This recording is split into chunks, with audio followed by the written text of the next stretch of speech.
Hello everyone, this doctor Pradeep Kumar, paediatrician. So చాలామంది parents thermometer better, మీ పిల్లలకి జ్వరం వస్తే థర్మోమీటర్ బెటరు. నేను నా ఓపీడీలో నా క్లినిక్లో రోజు చూస్తూ ఉంటాను. చాలామంది పేరెంట్స్ నా దగ్గరకు వచ్చేసి, సార్ మా పాపకు జ్వరం వచ్చింది, మా పాపకు నెత్తి కాలుతుంది అని చెప్పి వచ్చేస్తారు. దానివల్ల ఏమవుద్దంటే, మీ డాక్టర్ ఎవరైతే మిమ్మల్ని చూస్తున్నారో ఆయనకి మీ ఫీవర్ సివియారిటీ అర్థం కాదు, ఎంతుందో అర్థం కాదు. ఆ ఒక్క సిచ్యువేషన్నే మీరు చెప్తారు నెత్తి కాలుతుందని చెప్పేసేసి. అనవసరంగా డాక్టర్ యాంటీబయాటిక్ రాసేటట్టుగా మీరు వాళ్ళని ప్రభావితం చేస్తారు. కాబట్టి థర్మోమీటర్ పెట్టండి. థర్మోమీటర్ పెడితే మీకు 100 ఉందా, 101 ఉందా, అది మీరు చెప్పినప్పుడు, ఆ వాల్యూ చెప్పినప్పుడు డాక్టర్కి ఆ జ్వరం యొక్క సివియారిటీ అనేది అర్థమవుతుంది.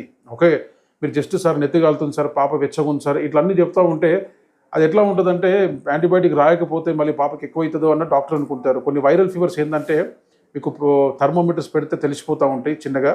అండ్ బ్యాక్టీరియల్ ఫీవర్స్ కూడా సివియారిటీ తెలిసిపోతుంది. ఓకే, సో థర్మోమీటర్స్ గురించి నేను నీట్గా కింద వీడియో పెట్టాను, చూడండి. Thank you.